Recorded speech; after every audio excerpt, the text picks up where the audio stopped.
Buena intervención del senador Delgado. El Congreso de la Unión, en el mes de diciembre de 2014, aprobó la reforma constitucional en materia de endeudamiento de estados y municipios, y votamos nosotros en contra. Votaremos nuevamente en contra en esta ley secundaria por razones muy similares. La Ley de Disciplina Financiera de Estados y Municipios, que deriva de la reforma constitucional, presenta los siguientes inconvenientes. Se trata de una reforma que no toma en cuenta la desigualdad presupuestal entre la Federación y los estados, ni las responsabilidades crecientes de las entidades federativas que impactan a la hacienda pública local. De los recursos fiscales que recibe la hacienda pública nacional, en el marco del sistema de coordinación fiscal, aproximadamente el 80% de los recursos se destina a la Federación y solo el 20% a los estados y municipios. Existe una distribución desigual de recursos que anula el federalismo mexicano. La reforma legal es para intervenir en las finanzas de los estados, y no solo en materia de deuda, porque al aplicar el mecanismo de deuda garantizada, la Secretaría de Hacienda revisa para autorizar la deuda de cada estado la totalidad de las finanzas locales. Es una reforma que reduce las competencias de los congresos locales a favor de la Secretaría de Hacienda. Es un pretexto porque se generaliza un problema focalizado en 7 estados, que son Baja California, Coahuila, Chihuahua, Nuevo León, Quintana Roo, Sonora y Veracruz. Solamente ellos tienen problemas graves de la deuda. Es una reforma antifederalista porque se incrementan las atribuciones del Congreso de la Unión y de la Auditoría Superior de la Federación en detrimento de los congresos locales y de las entidades de fiscalización de los estados. Lo estoy comentando aquí en el Senado, que es el defensor de los estados. La ley es para establecer las bases de endeudamiento de los estados, Ciudad de México y municipios. Esa ley señala modalidades, límites y condiciones para el endeudamiento local y municipal, los que son definidos no en el marco de la Constitución o de la ley, sino por convenios administrativos entre los estados y la Secretaría de Hacienda, según las circunstancias de cada caso. En los estados no podrán disponer con soberanía de sus recursos propios, porque la ley se indica en qué deben gastar, fundamentalmente en cubrir las deudas y posteriormente en atender los programas prioritarios y sociales. Se parece al Banco Mundial. Es decir, se privilegia el pago a los acreedores financieros sobre las necesidades sociales de las poblaciones de los estados y municipios. El Congreso de la Unión seguirá aprobando el endeudamiento de la Ciudad de México. Existirá una comisión bicameral que analizará las estrategias de ajuste para fortalecer las finanzas de los estados, lo que faculta al Congreso de la Unión para intervenir en la autonomía de los estados y municipios. Otra interferencia. Existirá un registro público para la deuda de estados, Ciudad de México y municipios, pero no habrá un registro para la deuda de la Federación. Existe para los estados, municipios y Ciudad de México la prohibición para contraer deuda destinada a sufragar el gasto corriente, y no existe la prohibición correlativa y expresa para la Federación, que nos tiene endeudados hasta la coronilla. Eso sí, no existe.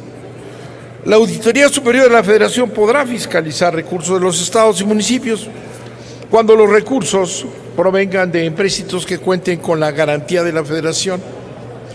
Los empréstitos federales los aprueba el Congreso de la Unión por mayoría, mientras que los empréstitos locales para aprobar por los congresos por mayoría de 2/3. Es decir, la Federación no tiene límites por mayoría, los congresos locales tendrán que aprobar con una mayoría de 2/3.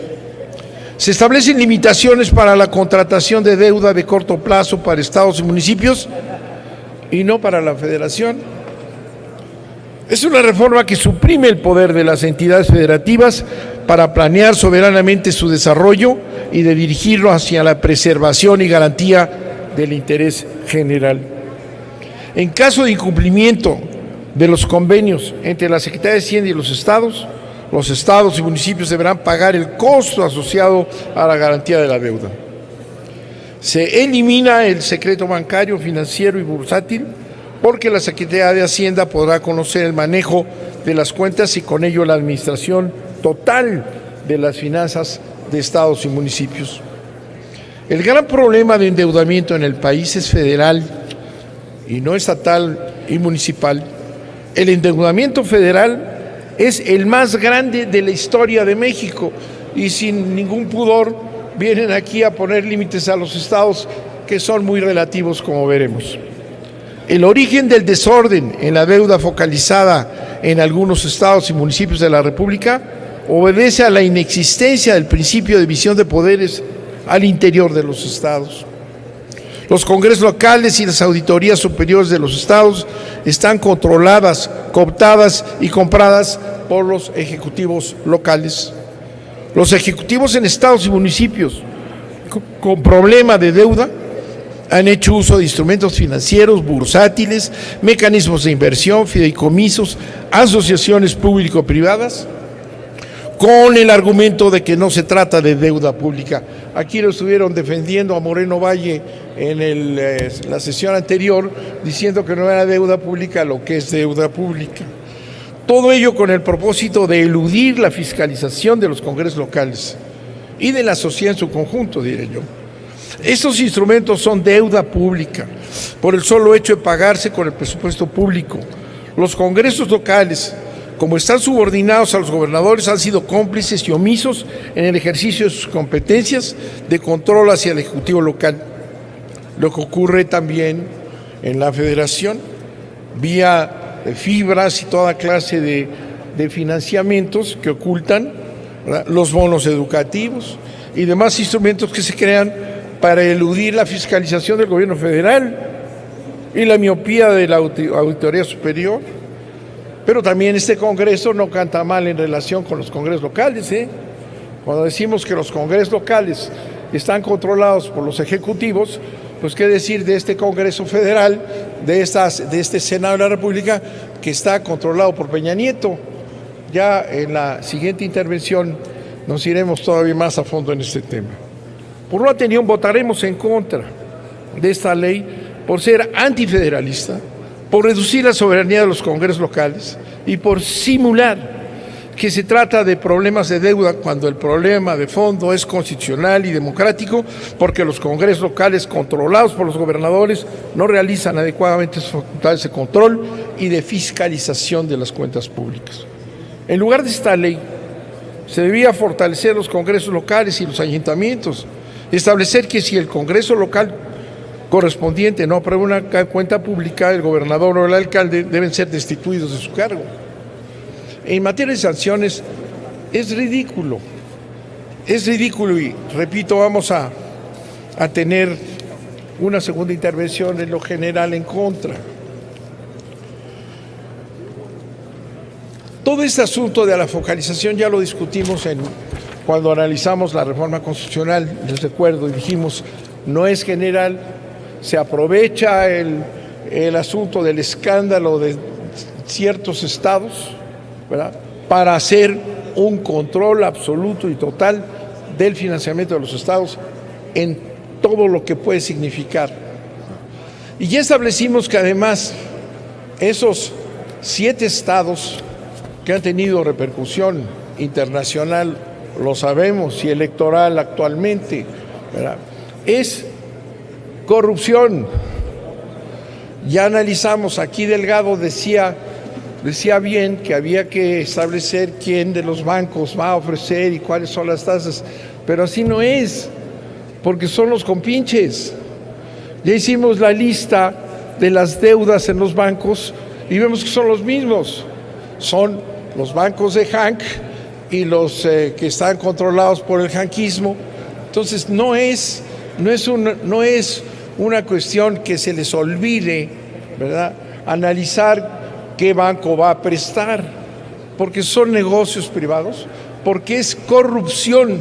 Ya lo hemos señalado varias veces. Aquí hay una brutal corrupción en el país, ¿verdad?, con la colusión del gobierno federal y la Secretaría de Hacienda. No hay sanciones, sanciones administrativas, ahí regular zonas, sanciones cuando son delitos. No debe haber sanciones administrativas, son delitos, delitos que sacrifican a sus poblaciones en general, delitos enormes para convertirse estos gobernadores delincuentes en compradores del voto, en compradores de congresos locales, de compradores de todo lo que se pueda comprar, que en México ya casi es todo. De manera que las sanciones, finalmente, las sanciones no existen. Debería de haberlas, y graves. Me llama la atención, finalmente, señor presidente, termino. Me llama la atención que esta ley secundaria se retiró, y se retiró porque decían que el Partido Acción Nacional había pedido que se retirara, ¿no?, y que se había retirado por una serie de inconveniencias y análisis que se presentaron por organizaciones sociales y ONGs importantes como Fundar y el IMCO, ¿no?, que las tenemos aquí. Y ahora, sin ningún cambio, ya la dejaron pasar. Pues, ¿qué pasó? ¿Por qué la retiraron? Si estaban analizando, aquí tenemos un pequeño resumen, lo sacó la prensa, no es secreto. Se retiró porque el Partido Acción Nacional consideró que había que revisar estas cosas, esas críticas de dos instituciones muy acreditadas, y de repente ya hubo una aquiescencia y vámonos, ahí va, sin ninguna corrección. Yo esperaba que hubiera una discusión sobre lo que dice Fundar y el IMCO, nada. Por eso digo que se parece mucho este Senado a la crítica que hacemos de los congresos locales. Muchas gracias, señor presidente.